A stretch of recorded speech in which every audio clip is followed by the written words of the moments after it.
नमस्कार प्यारे बच्चों। तो आज का जो सेशन है, ये सेशन एसआई प्रीलिम्स पे पूरी तरीके से बेस्ड है और आई थिंक आपकी तैयारी बहुत अलग स्तर पे जा चुकी होगी, जहां पे आप सारी तैयारी को आप कंक्लूड कर रहे होंगे। कुछ ऐसे इनिशिएटिव्स जो है इस प्लेटफॉर्म से, इस डिजिटल प्लेटफॉर्म से चंद्र एकेडमी के हम स्टार्ट करने वाले हैं, जिसमें से शुरुआत होगी इंडियन ज्योग्राफी से। कुछ ऐसे प्रश्न जो आपके के सारे इंडियन ज्योग्राफी के एक समराइज फॉर्म में आपको दिया जा रहा है। तो इन सारे विषयों को आप बिल्कुल एज अ बेनिफिट लेकर चलेंगे, ताकि आपके एग्जाम में इन सारे के सारे इंडियन ज्योग्राफी का एक समराइज फॉर्म में आपको क्वेश्चन दे दिया जा रहा है। समय निकाल के इसको एक अपने हिसाब से स्पीड में जरूर देखिए, ये फायदेमंद हो सकता है। और कोशिश यही किया जा रहा है कि इन सारे प्रश्नों को बनाने से पहले कि आपका इस सारे के सारे प्रश्नों से एक रेलेवेंट टच बाकी क्वेश्चन से भी हो सके। क्लियर है? तो चलिए स्टार्ट करते हैं। सबसे पहला question, these are the model question. Okay, तो सबसे पहले अपन देख रहे हैं भारत के संबंध में। पहला क्वेश्चन देखते हैं, भारत के संदर्भ में निम्नलिखित कथन में से कौन सा कथन सही है ना? तो इसमें विश्व का ये छठवां सबसे बड़ा देश है, तो गलत है। हमारे भारत की बात करें, विश्व का ये 7वां सबसे बड़ा देश है क्षेत्रफल के आधार पर, है ना? किसके आधार पर अपन बोल रहे हैं यहाँ पे? क्षेत्रफल के आधार पर, पहला चीज। और वो क्षेत्रफल की अगर बात करते हैं तो उस क्षेत्रफल में हमको जो मिलेगा क्रम, उसको देखेंगे थोड़ी देर में। भारत जो है विश्व का 2.4% क्षेत्र जो है कवर करता है। कि हमारे इंडिया का जो एरिया है, वो एरिया पूरे वर्ल्ड का 2.4% एरिया कवर करता है। ये स्टेटमेंट सही है और ये क्या है? गलत है। जिस तरीके से मैं सॉल्व कर रहा हूं, आपको उसी तरीके से सॉल्व करना है। इस बात को ध्यान रखना, ये पेपर में सॉल्व करने की टेक्निक है ना, बिना किसी पैनिक सिचुएशन के साथ। तीसरा, कर्क रेखा देश के बीच से गुजरती है, हमारे देश के बीचों बीच गुजरती है, एकदम स्टेटमेंट सही है। ठीक है, जो अक्षांशी विस्तार को 2 बराबर भागों में बांटती है। तो देखो ये स्टेटमेंट पढ़ने आना चाहिए। कर्क रेखा भारत को, देश मतलब भारत को, के बीचों बीच गुजरती है, स्टेटमेंट सही है। ठीक है, और ये हमारे भारत के अक्षांशी विस्तार को 2 बराबर भाग में बांटती है। ठीक है, अगर इसमें कंफ्यूजन है तो देख लेते हैं आगे। हमारे भारत की बात करें, ये पूरी तरीके से उष्णकटिबंध क्षेत्र में नहीं है, इसका कुछ भाग शीतोष्ण कटिबंध में आता है। अगर याद होगा तो भारत का, अगर याद है पुरानी चीजें, तो देखो हमारे यहाँ जो कर्क रेखा है, वो कर्क रेखा भारत को 2 भाग में डिवाइड करती है। ठीक है, बट कर्क रेखा के ऊपर का जो भाग होता है वो कहलाता है शीतोष्ण। क्या कहलाएगा? शीतोष्ण। तो शीतोष्ण कटिबंध जो है, यहां पर देख रहे हो कि भारत का आधा भाग शीतोष्ण में आता है और भारत का कुछ भाग कहां पे आता है? उष्ण कटिबंध में।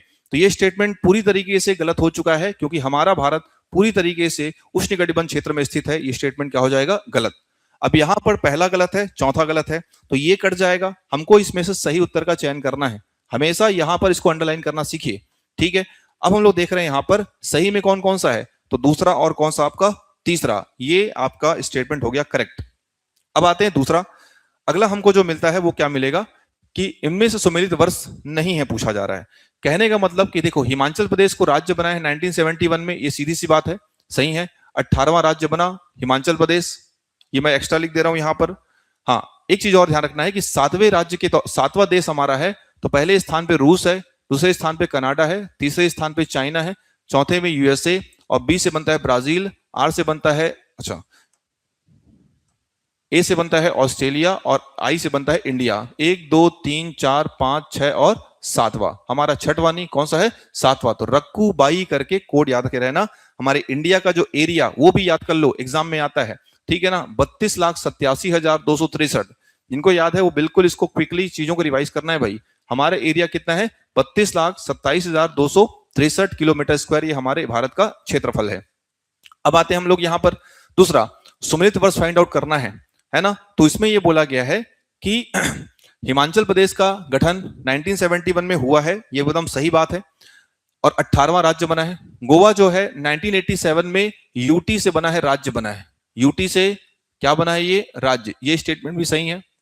हरियाणा की बात करते हैं, हरियाणा पंजाब से टूट करके बनता है 1966 में।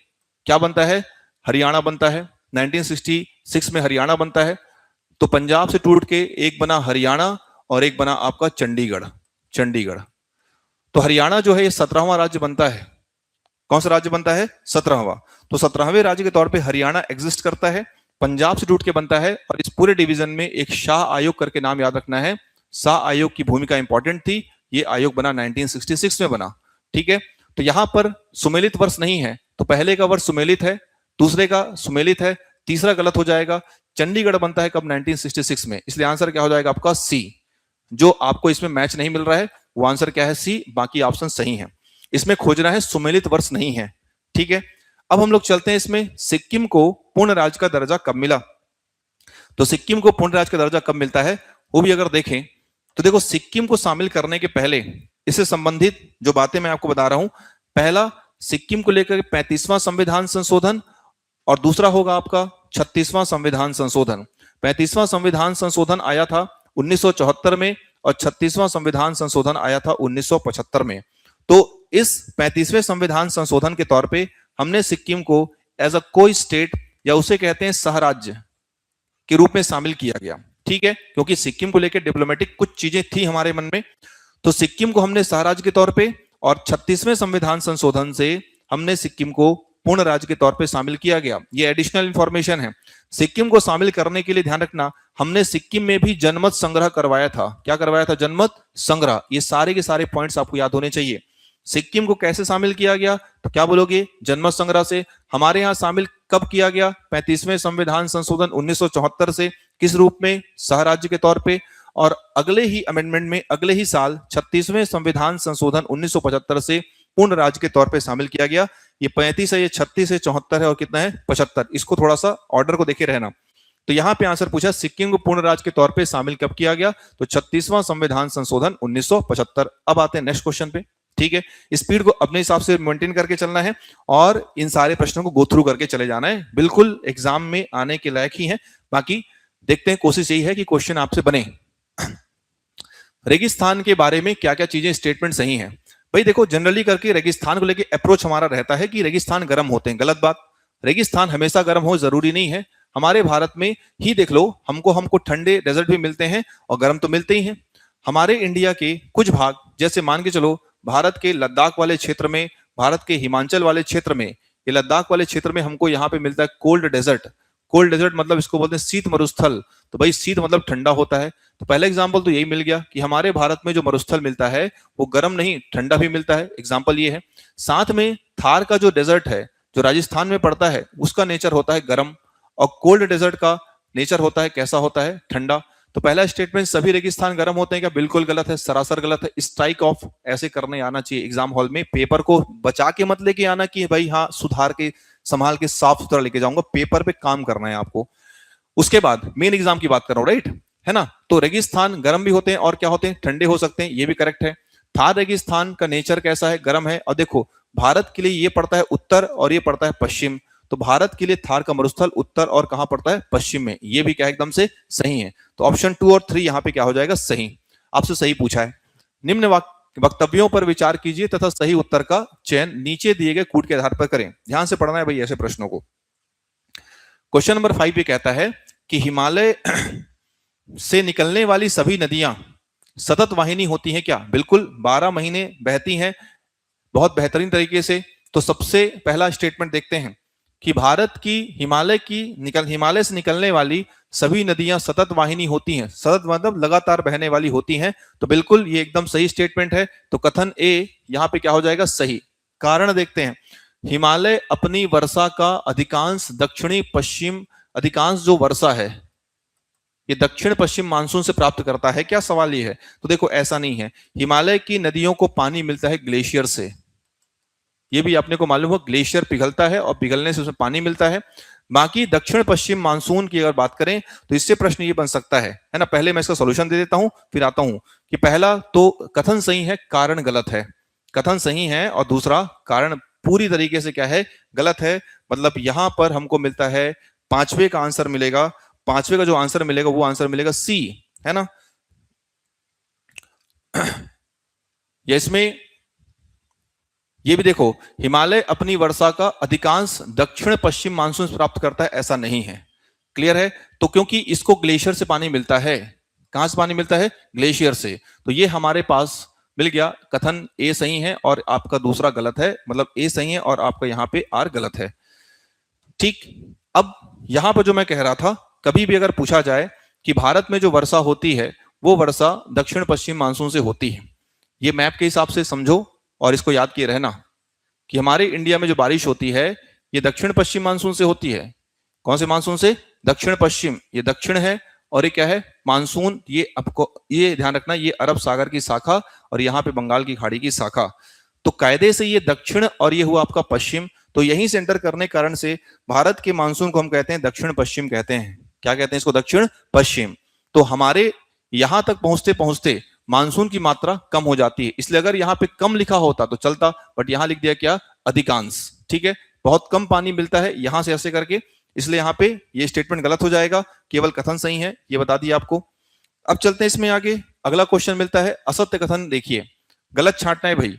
पहला अपन देखते हैं, कुल्लू घाटी के बारे में पूछा जा रहा है, इसका विस्तार कहाँ है? जम्मू कश्मीर और हिमाचल प्रदेश। बिल्कुल जम्मू में नहीं है, कुल्लू घाटी पड़ता है, कहां पड़ता है? हिमाचल प्रदेश में। और कुल्लू घाटी को बोलते हैं हम लोग देवताओं का द्वार कहते हैं। क्या बोलते हैं? देवताओं का द्वार। ठीक है, देवताओं का द्वार या फिर देवताओं की घाटी कहा जाता है, ये पड़ता है हिमाचल प्रदेश में पड़ता है। पहला स्टेटमेंट क्या हो गया? असत्य। छांटना हमको वही है, पहला स्टेटमेंट सत्य नहीं है, क्या है ये? असत्य। ऐसा लिख लिया करो, कुल्लू घाटी केवल हिमाचल प्रदेश में स्थित है, ये कैसा स्टेटमेंट है? सत्य है। ठीक है, यह धौलाधार व पीर पंजाल के मध्य स्थित है, ये स्टेटमेंट कैसा है? सत्य है। और सभी उपरोक्त सभी कथन क्या असत्य हैं ऐसा करके पूछा है, तो बिल्कुल ये भी गलत है ना। तो ऐसे में यहां पर इसका आंसर बनेगा ए बनेगा। ये इसको देख के कंफ्यूज मत होना, कभी भी अगर ऐसा आता है, जैसे देखो उपरोक्त सभी कथन असत्य है क्या, है ना, अगर ऐसा पूछा है तो ऐसा तो नहीं है, मतलब ये बात भी क्या हो जाती? असत्य। लेकिन हमको ऐसे कंडीशन में बेस्ट फिट आंसर लेके चलना है। ये स्टेटमेंट पूरी तरीके से गलत है, ये स्टेटमेंट भी गलत है, बट इसकी एक्यूरेसी ज्यादा है।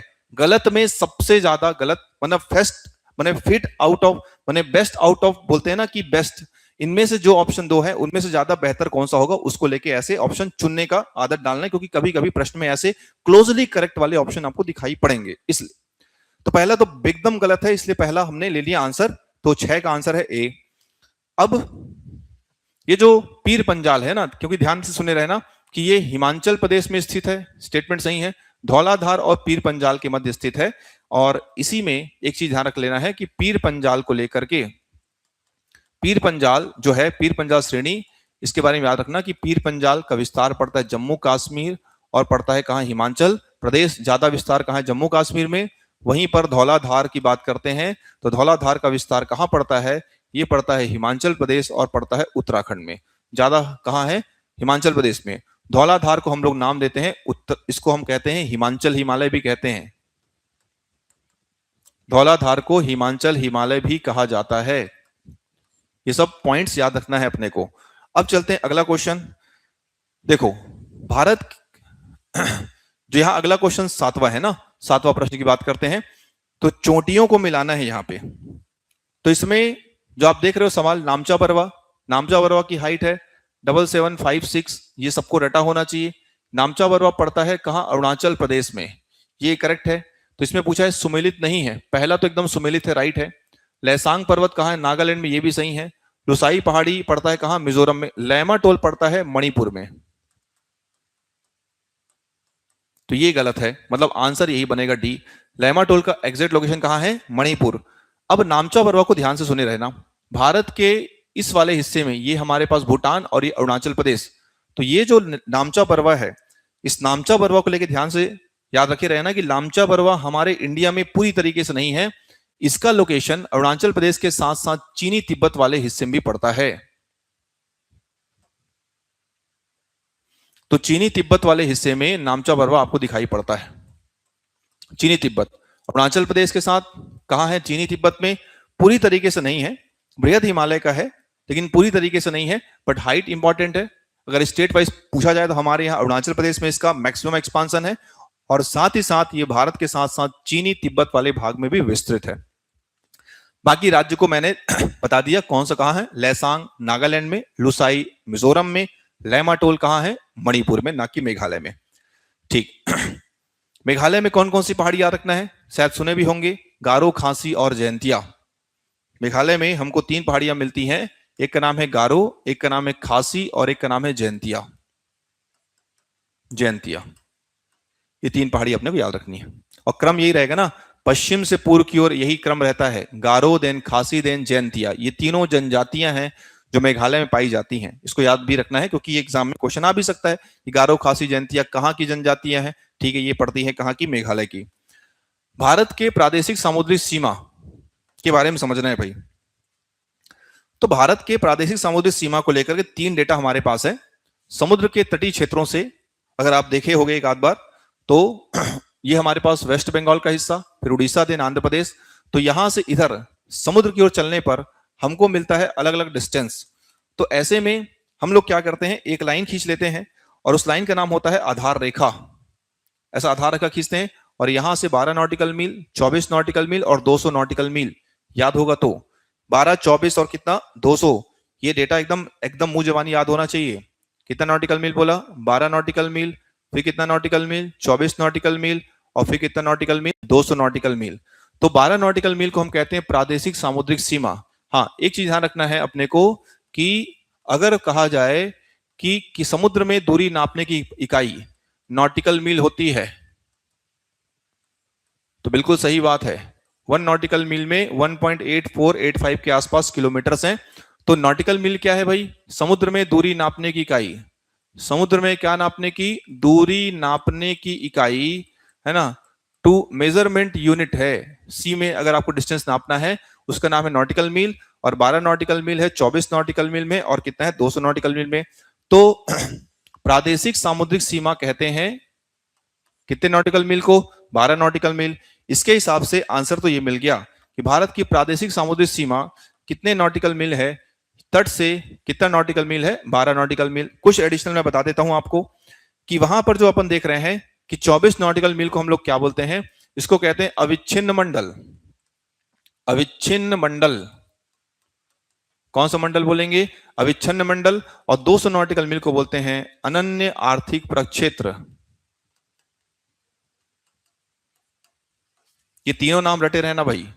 अलग अलग क्षेत्रों में अलग अलग संधियां मिलती हैं, ठीक है। इसके लिए हमने 1982 में 1982 में यहां पे अनक्लॉज करके एक संधि की थी, united convention on the united nation convention on the law of the seas, है ना। समुद्र में होने वाले समझौते 1982 में हुआ है, और उसके तहत 12 नॉटिकल मील, तहत 24 नॉटिकल मील और तहत 200 नॉटिकल मील में ये नाम से आपको याद रखना है, ठीक है। फिलहाल इसमें इतना ही। इसके हिसाब से प्रादेशिक सामुद्रिक सीमा पूछे तो 12 नॉटिकल मील, अविच्छिन्न मंडल बोलेगा तो 24 नॉटिकल मील। सबके सब इस लाइन से खींचना भाई। ये जो लाइन है कई के किताबों में इसको यहाँ पे तट रेखा अगर देखोगे, है ना, इसको चेंज यहां पे लिखना है, इसको हम बोलते हैं बेस लाइन, बोलते हैं बेस लाइन।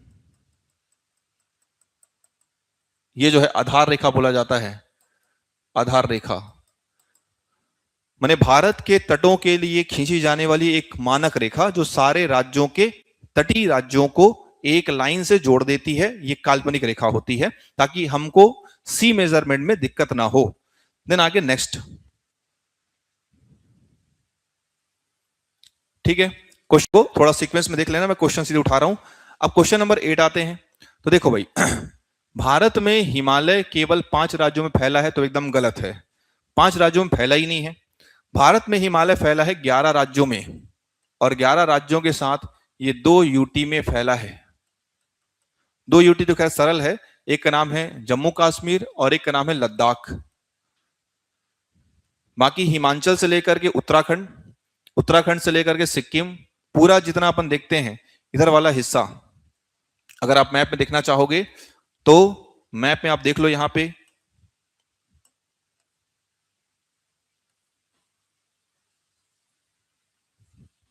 पूरा आप देखोगे यहां तक फैला है पूरा ये हिमालय। मैंने पहला हमको मिलेगा हिमाचल, मैं राज्य लिख रहा हूं। दूसरा अपन देख रहे हैं उत्तराखंड, हिमाचल, उत्तराखंड, सिक्किम, अरुणाचल प्रदेश, नागालैंड, मणिपुर, मिजोरम, त्रिपुरा, मेघालय, असम और वेस्ट बंगाल। 1 2 3 4 5 6 7 8 9 10 और 11, और 2 यूटी, एक जम्मू कश्मीर और दूसरा कौन सा, लद्दाख। तो ऐसे करके 2 यूटी और मिल गए। इसलिए बिल्कुल पहला स्टेटमेंट गलत हुआ कि सही, तो आई थिंक आपको समझ में आ गया होगा कि पहला स्टेटमेंट सरासर ये क्या है, गलत है। पश्चिमी घाट केवल 5 राज्यों में फैली है, क्या सवाल ये पूछा जा रहा है। देखते हैं पश्चिमी घाट की बात करते हैं। तो वेस्टर्न घाट जो है हमारे इंडिया में ये स्टार्ट होता है जिस स्थान से, उस स्थान का नाम है ताप्ती नदी, और ताप्ती जाती गुजरात से। तो गुजरात पहला स्टेट हुआ, उसके बाद अपने को मिला महाराष्ट्र, फिर मिला गोवा, फिर मिला कर्नाटक, फिर मिला केरल, और फिर मिला यहाँ पे तमिलनाडु, क्योंकि वेस्टर्न घाट का अंतिम लोकेशन पड़ता है कन्याकुमारी।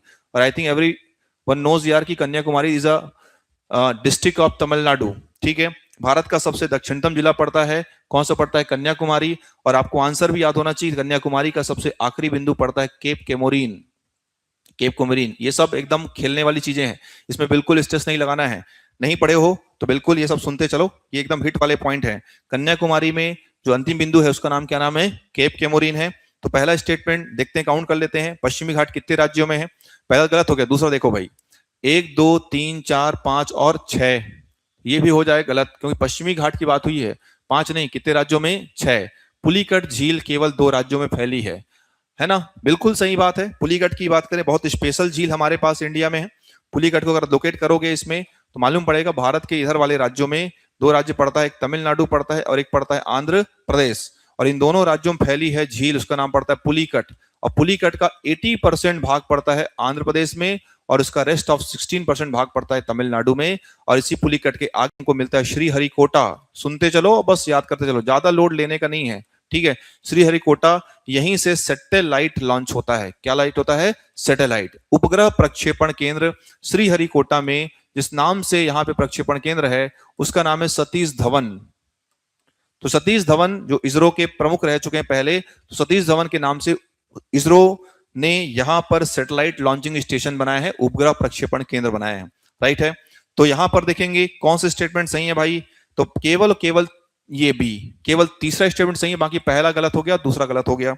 इस पेज के सवाल खत्म, आगे चलते हैं। और ठीक है, अब इसमें आते हैं कौन सा कथन सत्य नहीं है।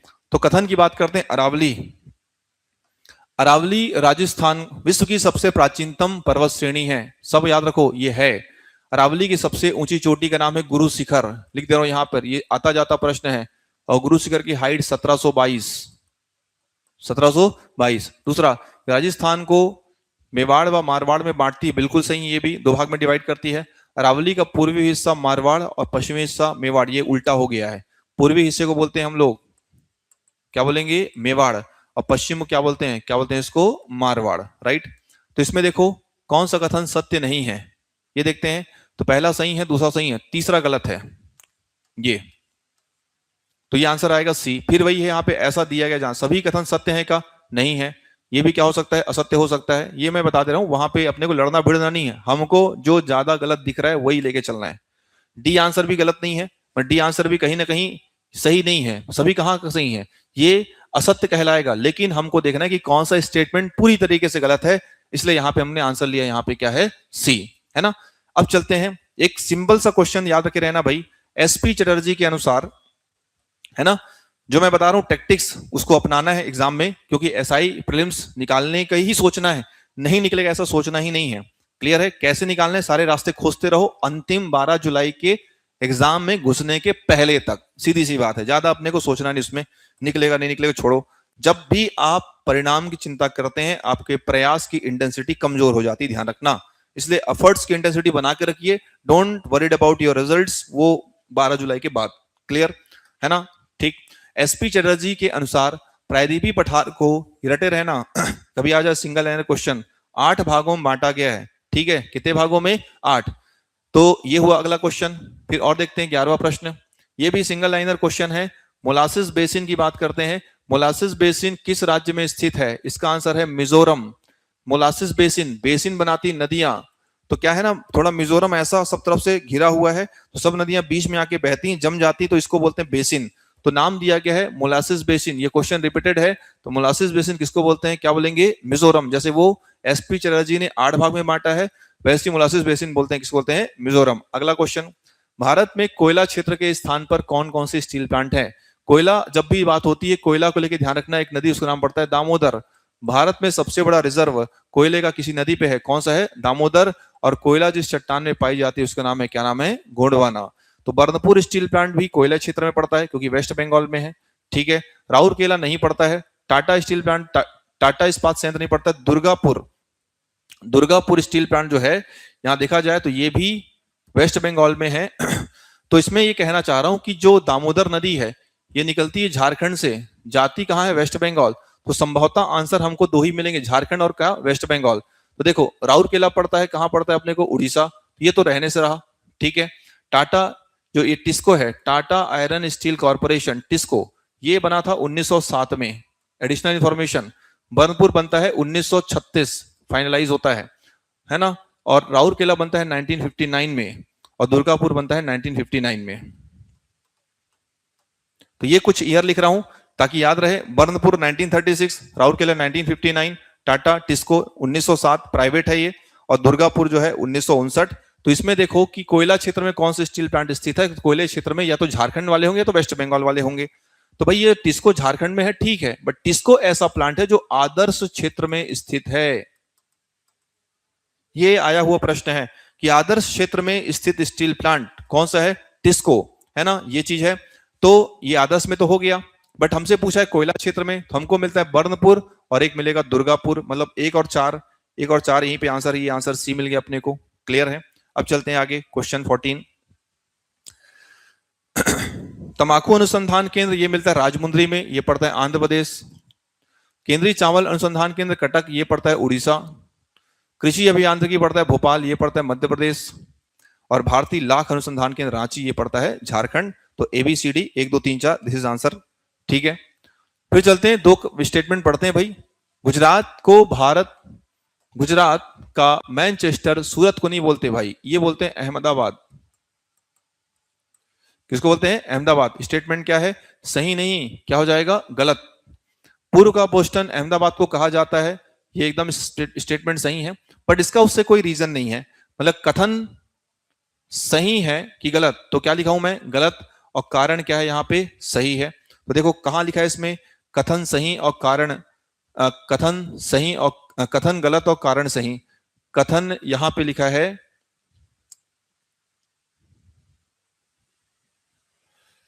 कारण सही है, और यहां पे कथन गलत है, डी आंसर आएगा। तो यहां पे ऐसे थोड़ा देख के रुक करके भाई, गलत नहीं करना ऐसे प्रश्नों को, बहुत सरल क्वेश्चन रहते हैं। लिग्नाइट कोयले से जुड़ा एक प्रश्न आता है। लिग्नाइट कोयला जब भी मिलेगा, ध्यान रखे रहना, जब भी लिग्नाइट की बात होगी चुपचाप आंख मूंद के देखना तमिलनाडु, क्योंकि तमिलनाडु में लिग्नाइट कोयला मिलता है इस स्थान पर, नावेली। नावेली बहुत फेमस स्थान है, ये आया हुआ प्रश्न है। लिग्नाइट का 70% भाग नावेली में ही मिल जाएगा आपको। तो देखो दुर्गापुर पड़ता है वेस्ट बंगाल में, बर्नपुर पड़ता है वेस्ट बंगाल में, राउरकेला पड़ता है उड़ीसा में, और सेलम पड़ता है, कहां पड़ता है, तमिलनाडु। आंसर ये। फिर चलो आज क्वेश्चन नंबर 17। भारत में कृषि जोत आकारों को उनके अधिक से कम क्रमानुसार व्यवस्थित करें। क्षेत्रफल देख लो भाई, तो सीधे लिख देता हूं मैं, वृहद जोत का आकार है 10 हेक्टेयर से ज्यादा, मध्यम जोत का आकार है 10 से 4, लघु का आकार है 4 से 2, या अर्ध मध्यम बोलते हैं इसको, अर्ध मध्यम।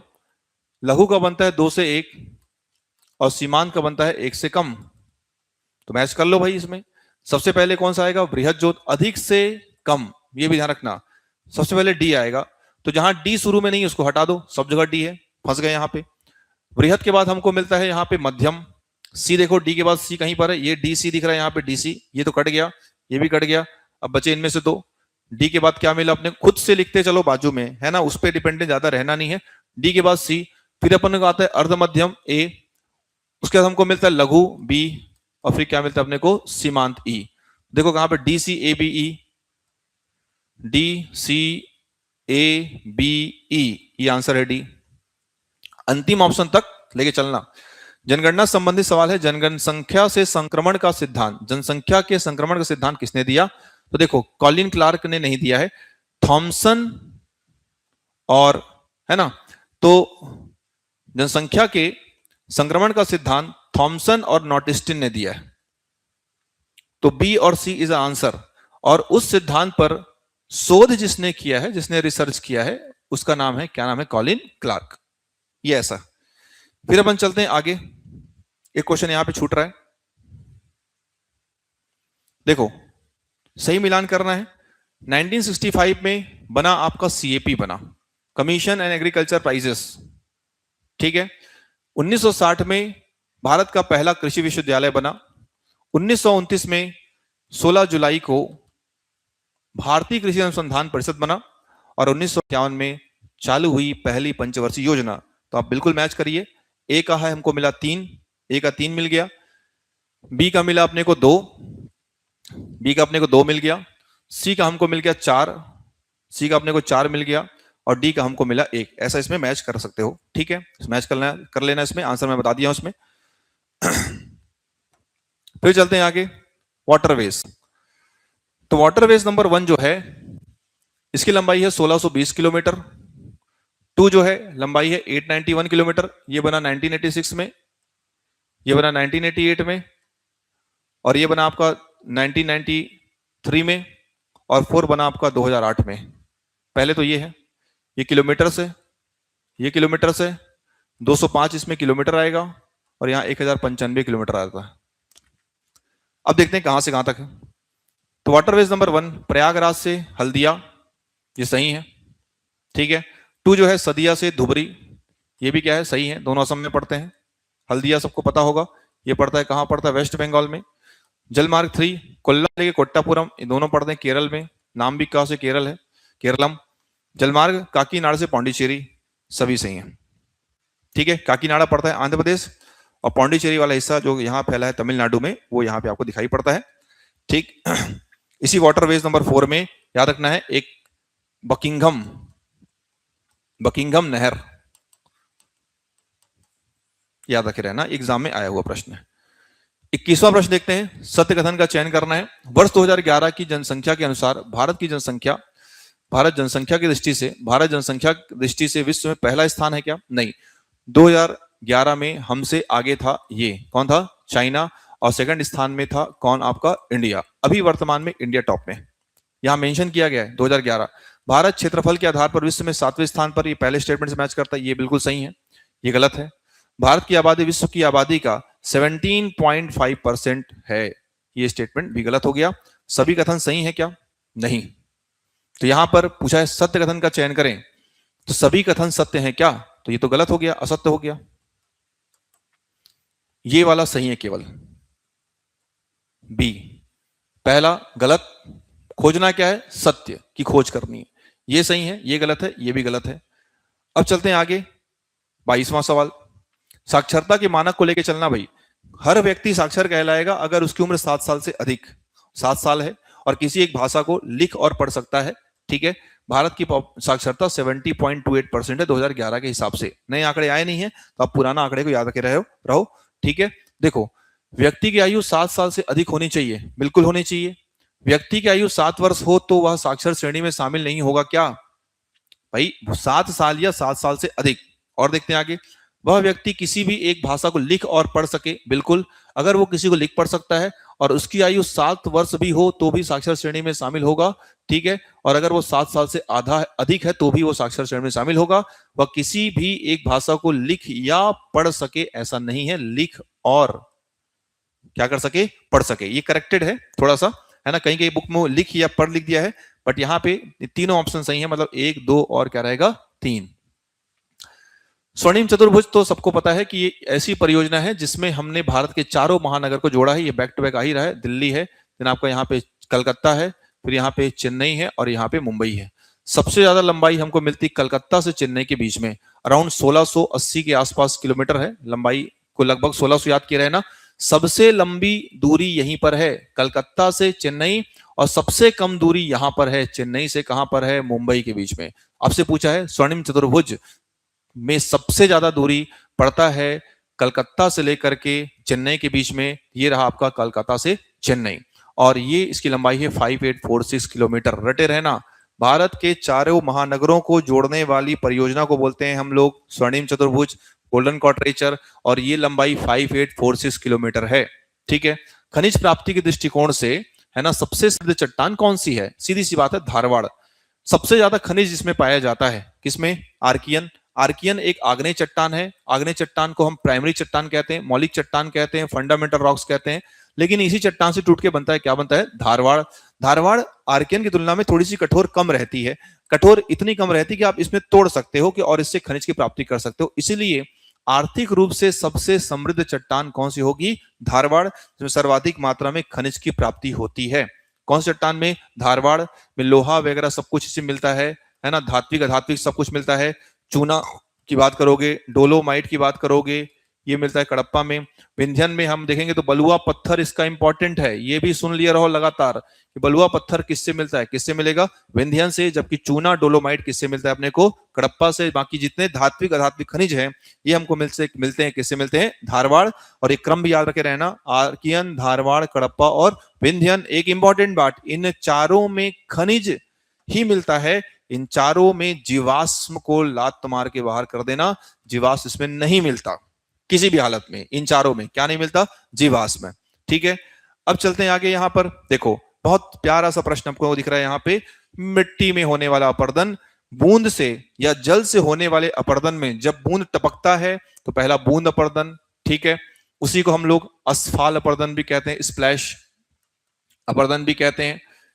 तो सुने रहना, अस्फाल उसी को बोलते हैं बूंद। उसके बाद क्या होता है कि ये बनता है परत अपर्दन आता है, परत हटती है। उसके बाद फिर थोड़ी सी गहरी गहरी संरचनाएं बनती है, रील। और उसके बाद आता है अवनालिका, इसे कहते हैं गली। इसी अवनालिका अपर्दन का एग्जाम्पल है चंबल का बीहड़। कहां का बीहड़ एग्जाम्पल है? चंबल का बीहड़। तो ये चारों के चारों क्रम जमा लो भाई।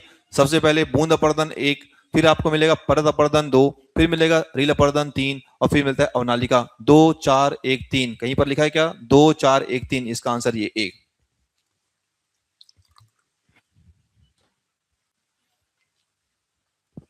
उसके बाद आगे चलते हैं।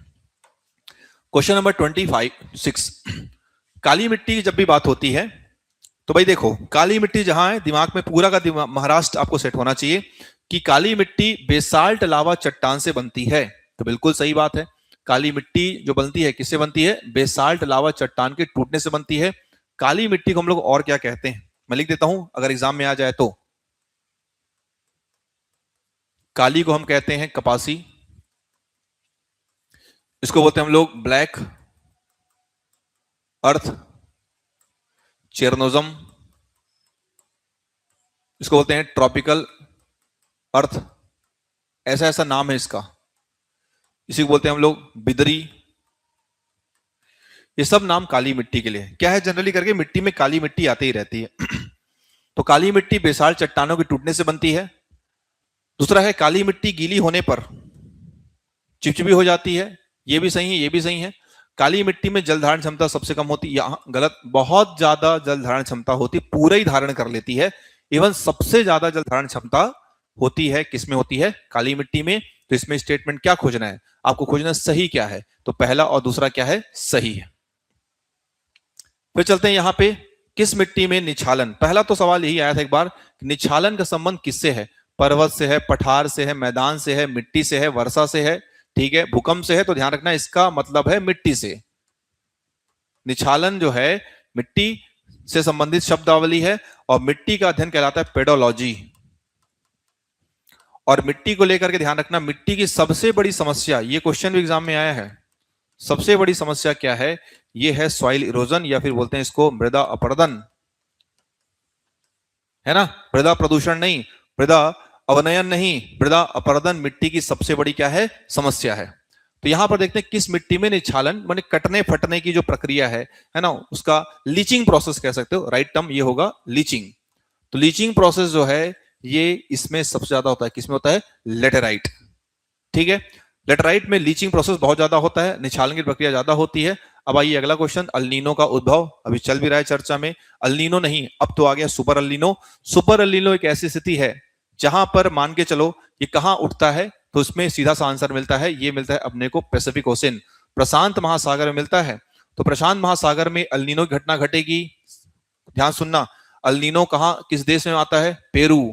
पेरू हमको जिस देश का मिलता है उसका नाम है दक्षिण अमेरिका, और दक्षिण अमेरिका का पश्चिमी देश है ये, दक्षिण अफ्रीका नहीं बोल रहा हूं, दक्षिण अमेरिका। तो दक्षिण अमेरिका का पश्चिमी देश नाम पेरू, पेरू के तट पर ये प्रशांत महासागर में, जो सबसे बड़ा महासागर है, में पानी का गर्म हो जाना, पानी का क्या हो जाना? गर्म, और गर्म नहीं अच्छा खासा गर्म हो जाना से ये घटना घटती है। El Niño is harmful for Indian monsoon, ये भारतीय मानसून के लिए नुकसानदेह है। तो अल्नीनो को लेकर के ध्यान रखना, अगर अल्नीनो है अभी, तो अल्नीनो नहीं, ये सुपर अल्नीनो है, और इससे इंडियन मानसून को नकारात्मक प्रभाव पड़ रहा है।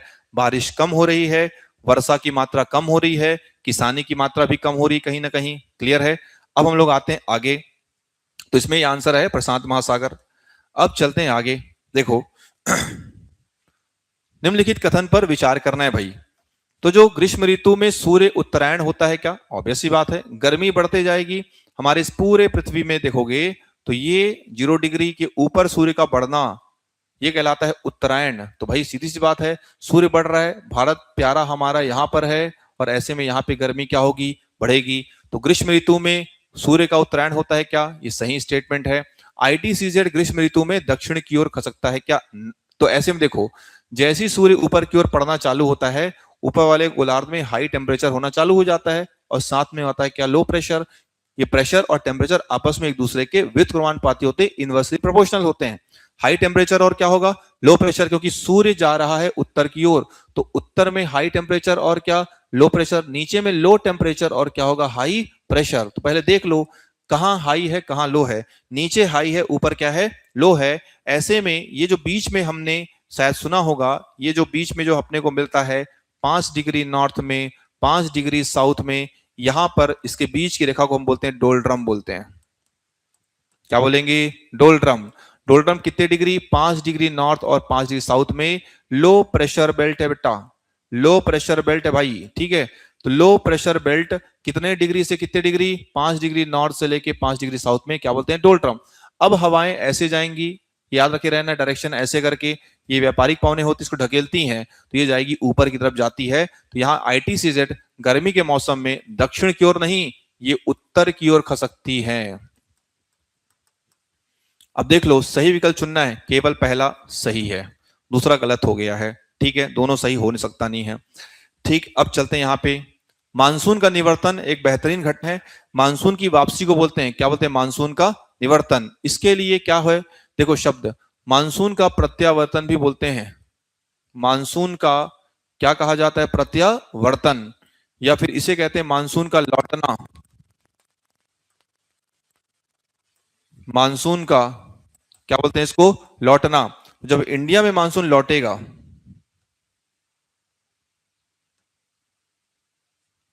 तो मानसून जब जाता है, तो मैं बताया था दक्षिण पश्चिम मानसून, जब लौटता है तो कुछ ऐसा लौटता है, ऐसा वापसी आता है। तो देख लो भाई, उत्तर है और ये क्या है आपका, पूर्व है, तो ऐसे आता है, इसलिए बोलते हैं इसको उत्तर पूर्वी मानसून भी कहते हैं।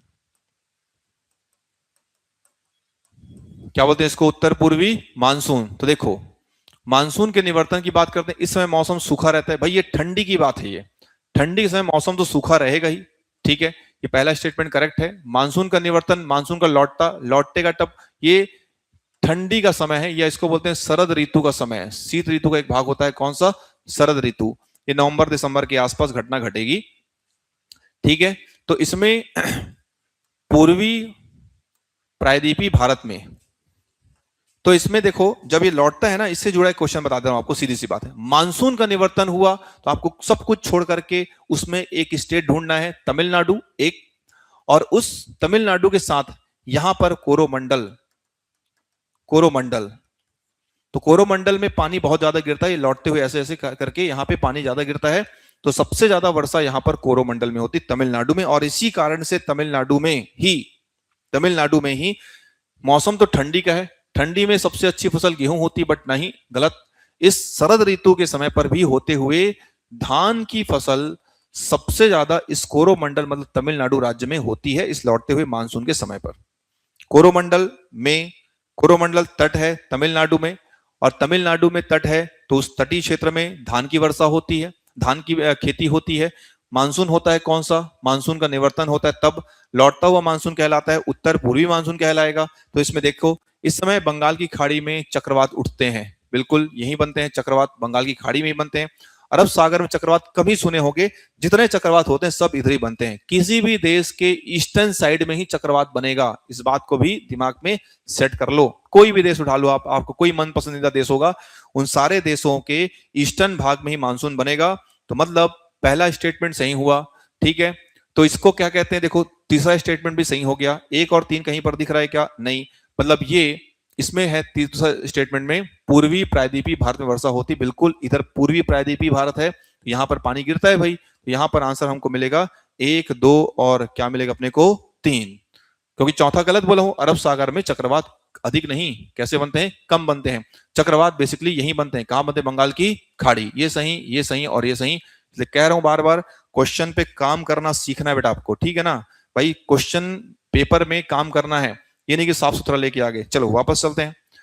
कथन पर विचार करना है और सही चुनना है। अरावली पर्वत दक्षिण पश्चिम मानसूनी पवनों को समानांतर स्थित है।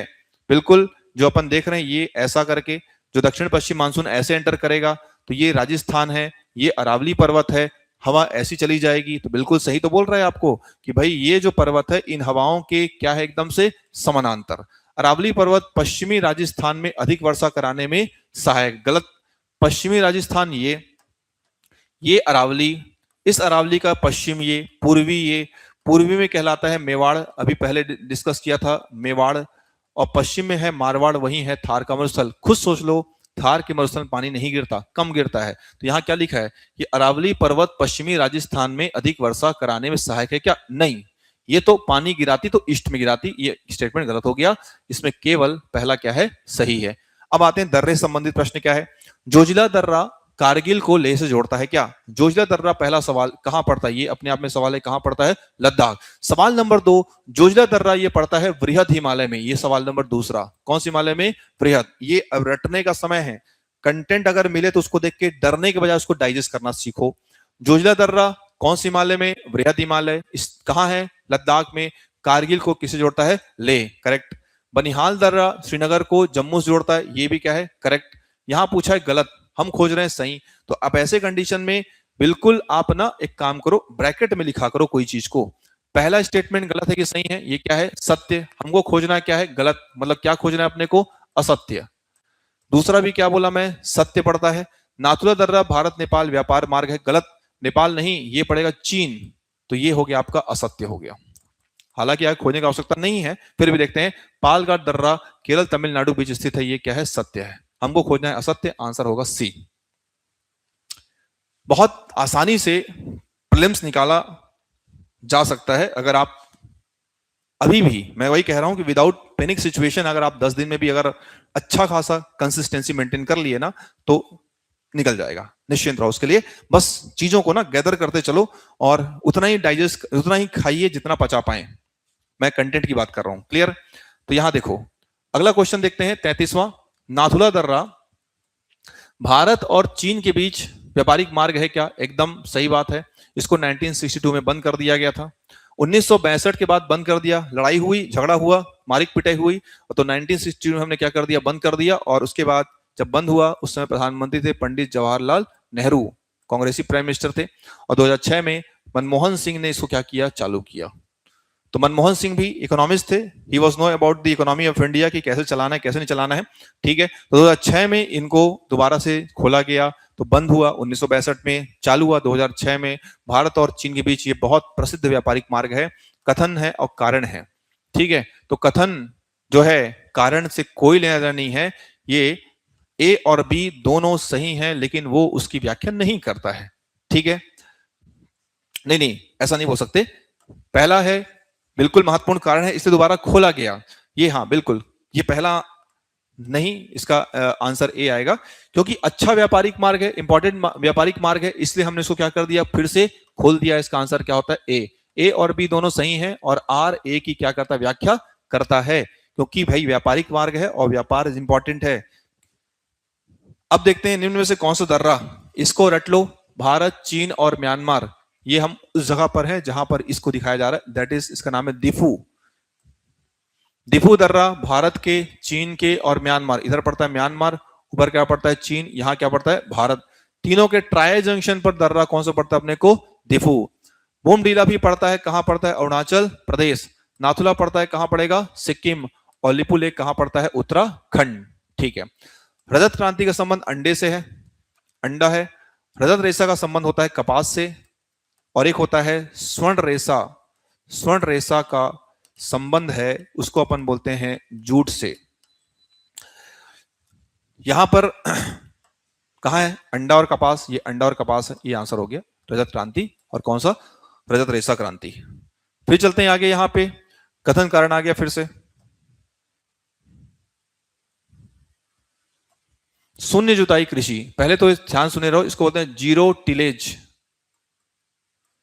जीरो टिलेज मतलब सतह इतनी नरम और इतनी सॉफ्ट होती है कि उसमें ना अलग से खेती की आवश्यकता पड़ती नहीं, बिना जुताई की खेती हो जाती है। हम पूरा पानी भर देते हैं और वहीं पर सीधा सीधा बुआई चालू कर देते हैं, इतनी नरम भूमि होती है। तो शून्य जुताई कृषि को बिना जुताई वाली खेती कहते हैं। हाँ वही है, ये स्टेटमेंट सही है। लेकिन खेती तो खेती है, यहाँ पे ऐसा बिल्कुल नहीं कि आपको उसमें केमिकल डालना है, फर्टिलाइजर डालना है, नहीं डालना है, अब डालिए बिल्कुल, तभी तो उत्पादन होगा यार। तो इस पद्धति के अंतर्गत फसलों के उत्पादन में रासायनिक कीटनाशकों और उर्वरक का अत्यधिक प्रयोग पूर्णतः वर्जित है, बिल्कुल नहीं है, आप इस्तेमाल करिए। तो कारण क्या हो जाएगा? ऐसा नहीं है, माने वर्जित होता है क्या? ये है गलत। तो पहला कथन सही है और कारण गलत है। तो कथन सही और कारण क्या है? गलत। यहां पे कथन सही है और कारण गलत है। तो इसमें कहीं दिख रहा है कि अपने को ए सही, तो इसको लिख लेते हैं यहां पे ए सही है और आर गलत है। इसमें ऑप्शन में थोड़ा सा मिसप्रिंट हो गया है, ए सही है और आर क्या है यहां पे? गलत। ठीक, तो बिल्कुल जीरो टिलेज कभी पूछे तो जीरो टिलेज कृषि को ये खुद से अपन जुताई कर लेते हैं, यहां पे बिना जुताई वाली बात होती है यहां पर। और ठीक, आगे देखते हैं भाई क्या सवाल मिलता है अपने को। भिंडी उत्पादन का संबंध परामनी क्रांति से, इसका आंसर है। बादामी क्रांति का संबंध मसाला से है। सुनहरी क्रांति का मतलब बागवानी फसल से है, बागवानी फसल, उद्यानिकी कृषि। स्लेटी का संबंध होता है स्लेटी, ठीक है, एक होता है भूरी और एक होता है स्लेटी। तो स्लेटी क्रांति का संबंध उर्वरक और ऊन से, ऊन से। और भूरी क्रांति का संबंध है चमड़ा और कोको, चमड़ा और दूसरा कोको या कॉफी। तो ये भी ध्यान रखना है अपने को, बादामी का मसाला से है, सुनहरी का बागवानी से है, स्लेटी का उर्वरक या फिर ऊन से है। चलो और आगे आते हैं। समानांतर फसल के संबंध में निम्नलिखित कथन में से कौन सा एक सही है? ऐसी फसलें जो आपस में ग्रो करती हैं और एक दूसरे को नुकसान नहीं पहुंचाती। देखते हैं कहां पर लिखा है ऐसा। जब दो फसल को एक साथ बोया जाता है और उनके बीच शून्य प्रतिस्पर्धा, जीरो कंपटीशन होता है, ठीक है, जब दो फसल को एक साथ बोया जाता है उनके बीच शून्य प्रतिस्पर्धा होती है, जैसे गेहूं और सरसों, ये एकदम स्टेटमेंट क्या है? सही है। जैसे यहां लिखा है केवल कम पानी वाले शुष्क क्षेत्रों में की जाने वाली कृषि को हम कहते हैं बरानी। बरानी, ये भी टर्म याद रखे रहना, ठीक है। तो समानांतर फसल में गेहूं और राई, या राई मतलब सरसों, ये भी अपने आप में एक क्वेश्चन है कि समानांतर फसल में किसको बोया जाता है। चलो आगे आते हैं।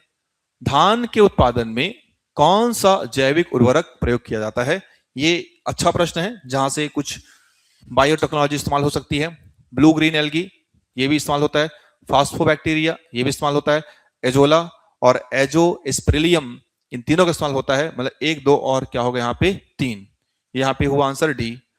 अब चलते हैं इसमें आगे, आखिरी क्वेश्चन है, यहां पर देखते हैं कि जो प्रश्न आपको यहां पर दिख रहा है, कृषि क्षेत्र में इंद्रधनुष क्रांति का संबंध केवल खाद्यान्न फसल जैसे गेहूं चावल के उत्पादन को तीव्र गति देने से है। पहला बात हो रही किसकी? इंद्रधनुष। और यहां बोल रहा है केवल गेहूं और क्या बोल रहा है यहाँ पे? चावल। गलत, ऐसा नहीं है, इसमें सभी क्रांति को शामिल किया गया।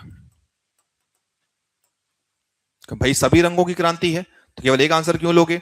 और दूसरा, इंद्रधनुष के सातों रंगों की तरह यह क्रांति कृषि के सभी क्षेत्रों को एक साथ लेकर चलने वाली लक्ष्य रखती। बिल्कुल पहला स्टेटमेंट गलत है सरासर, और दूसरा क्या है यहाँ पे? सही है।